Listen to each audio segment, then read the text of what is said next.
So Elmer was born in Olympia as well? Elmer was born in Beaver Dam, Wisconsin. Oh, okay. The Joneses are from Wales, Mm-hmm. Welshman. And he was born, they came to this country, settled in New York at first. His mother's name was Mary. Mary Jones. And his father's name was Robert. And they settled in New York, and then they came to Wisconsin. And that's where my father was born, in Beaver Dam, Wisconsin. And then after he grew up, he came out to the West Coast and settled in Olympia. And met my mother. And then his parents moved to Vashon Island. They had quite a nice farm. Mary and Robert moved out there? Yeah. Mary Jones and Robert Jones. How much plainer can you get than those kind of names? And Robert Jones died the year after I was born. So he's been gone a long time. And Mary Jones then came to Olympia. And they built a small house on the back of our property where she lived for all the next few years. And I was very close to my grandmother. My parents went to lots of social functions, and I spent a great deal of time with my grandmother. I really did. We used to play games together, and I have many happy memories of her. I look a little like her, for one thing. And she was a nice lady. And she died the year the twins were born. She never did get to know them, but she knew Judy, of course. So that's both sides of the family. The Joneses and the Browns. Where's the house that in Lacey? What street is it on? They tore it down. The one you said is still there, though? The one they built for my grandmother? Yeah. Yeah, they tore it down. But I mean, in the one you were born in Lacey. It's still there. It looks good. What street's that on? Frederick. Frederick Street, huh?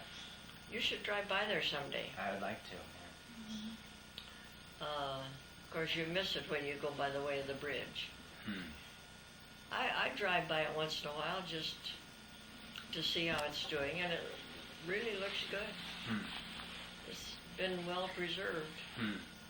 What's the house number? Do you remember? The new house that we moved into was 417 Frederick, but the other one was probably like 420. It was further south. Oh, right next door. Right next door. Yeah. I'll be darned. Sometime when you come over, you should change your route and go that way going home. Because they're both still there, and the people that bought the second house have put you know what a cyclone fence is. Big high one. Right across the front of the house. The front of the property, I mean. It looks a little strange. And in our front yard, the lawn came out just so far, and then it dropped down probably 12 to 14 inches, and then it went on out to the street.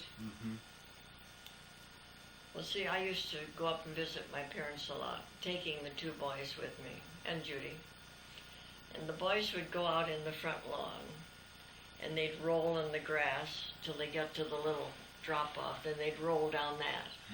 Well, they thought it was such a lot of fun. Well, the first time that they went past that house, years later, Wally said, "What happened to that bank that we used to roll down?" And I said, "It's still there." He visioned it about 6 feet tall. Yeah. They used to have a lot of fun. And the bench, the white bench, that always used to sit on my mother's front porch. The boys sat on that a lot. My grandfather read to them. My father. read to them, read stories. That's why they became so fascinated with what they called the white bench. Oh, and then Uncle Warren made you a new one, right? My grandfather built the original one, Mm-hmm. and it sat on my mother's porch for years. So anytime we went to visit her,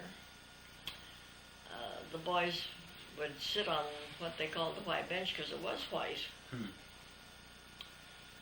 And then after they were gone, Warren took the bench home with him. Oh. But over the years it deteriorated, and he took it all apart and made the new one using no nails. Hmm. It's pegged. Oh, is that new one out there the same? Uh-huh. Is it the same model or the same wood? Same or identical bench. same wood? He cut the pieces. Wow. He used the old one as a pattern.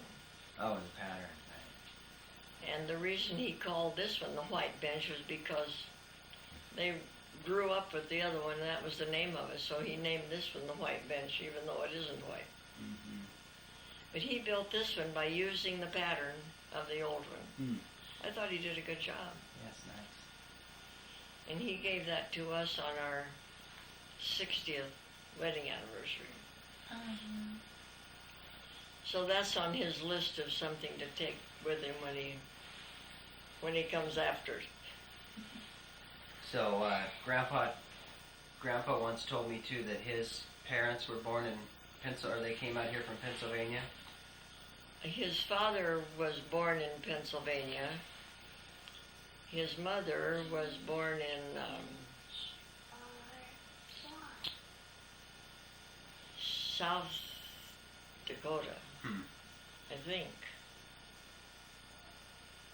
I'd have to look that up too. But his father was born and raised in Pennsylvania. And his name was Ira. And that would be Ogood's father. And when the grandfather died in Pennsylvania, Ogood's father went back to the service. And that's the only time anybody ever went back to Pennsylvania at any time that I know about. What was his grandpa's name? Ira Herr. No, that was his dad. That was his dad. His father's name was Henry. So Grandpa's grandpa was Henry. Henry Good. Huh. And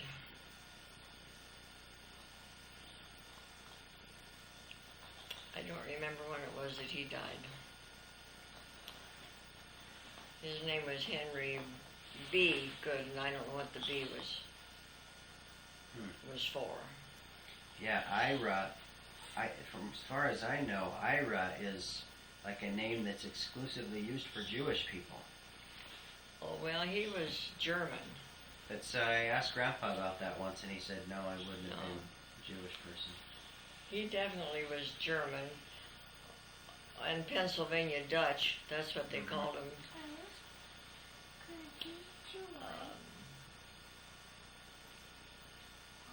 And I don't know how Ira met Fanny. Fanny was his mother, and that was Fanny Carpenter. Yeah, Fanny Carpenter. It seems to me she was born in South Dakota. I better look that up and make sure. And then Grandpa told me once that, was it Fanny had some sisters? She had 4 sisters. Mm-hmm. One was named Ada, and Ada was married to a minister, who was Orville's uncle, of course. So when we were married, he wanted his uncle to be the minister, which was fine with me. But the uncle charged us, and I didn't think he should. He sent a bill in the mail, huh? Yeah.